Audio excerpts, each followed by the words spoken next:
Je suis Patricia Triolo, infirmière ressources douleurs. Je travaille en Savoie, au centre hospitalier de Chambéry, au centre de la douleur. J'ai commencé à travailler infirmière au Grand Brûlé à Lyon. Donc, je suis restée 7 ans. Là, j'ai été confrontée rapidement à la douleur physique, la douleur psychique, l'image de corps bien en souffrance. Ce qui m'a marqué, la première chose, c'était déjà mon impuissance face à la douleur des patients. Je sentais que quelquefois on était limité au niveau des médicaments et que le patient souffrait et j'étais dans l'impuissance.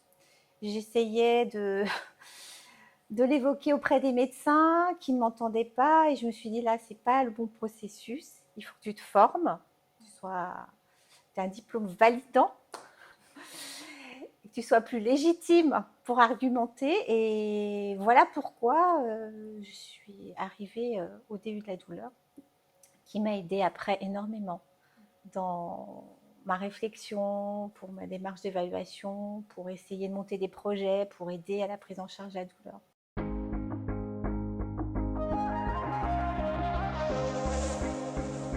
En 2008, on a souhaité monter des groupes de patients douloureux chroniques avec des techniques psychocorporelles.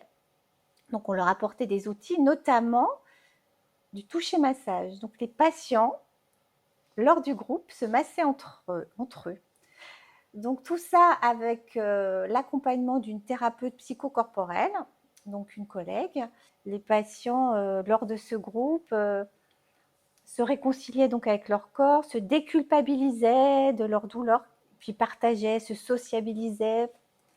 Du coup, reprenaient plaisir à bien s'habiller, à prendre soin de leur image corporelle. Enfin, c'est un tout.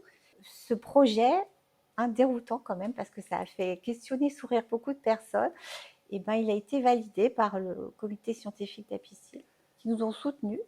Ce groupe, donc depuis 2009, il est toujours en route. Donc, il a évolué de par les besoins des patients, mais ça fait 15 ans qu'il est toujours là, ce groupe.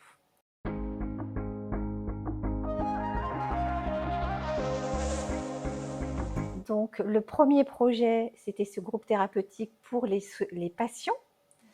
Ensuite, il y a eu un deuxième projet. Justement, je disais que la Fondation Apicil a toujours été là.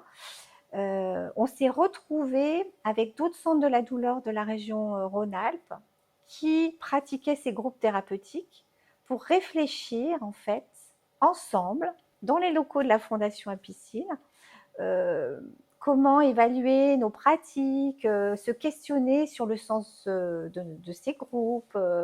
Donc, on était 5 équipes. On avait tous des groupes un petit peu différents, photo, langage, toucher, massage. Et ça, c'est grâce à la Fondation Apicil. Pendant 1 an, c'est vu régulièrement, médecins, psychologues, en pluridisciplinarité. Et on est arrivé à se dire qu'il fallait faire un petit peu un travail de recherche. Donc, on a eu besoin d'une sociologue pour faire ça. Et du coup, la Fondation Apicil a dit, mais pas de souci, nous on est là, mais on est là pour promouvoir tout ce travail de recherche.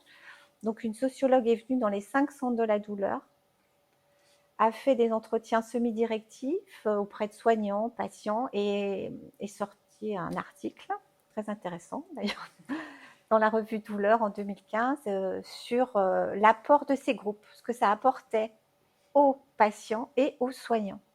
Et donc, tout ça, c'est grâce à la Fondation Apicil.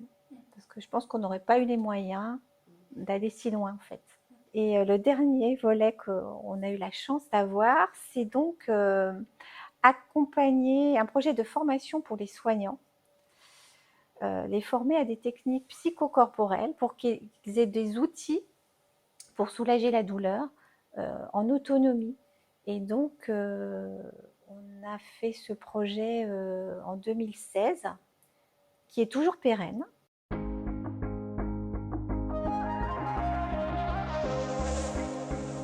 C'est la douleur du patient, mais c'est aussi la douleur du soignant, des conditions de travail complexes actuellement, Donc quelquefois, il y a des questionnements pour les soignants, de perte de sens de la valeur du soin actuellement. Donc c'est important de prendre des temps comme ça de formation pour se remobiliser, réfléchir, la base du soin, être disponible, être aligné en tant que soignant, avoir des petits outils pour être bien ancré, être à l'écoute en totale présence avec son patient. Voilà. Alors je parle souvent en formation de l'attention, attention, de l'intention qu'on va donner et de l'intuition qu'on a en fait. Voilà, vraiment les 3 mots. Et suivre son naturel, et ça c'est fondamental aussi. Donc pour être disponible, c'est prendre soin de soi en tant que soignant, hein, avoir des moments où on peut échanger avec ses collègues sur son vécu.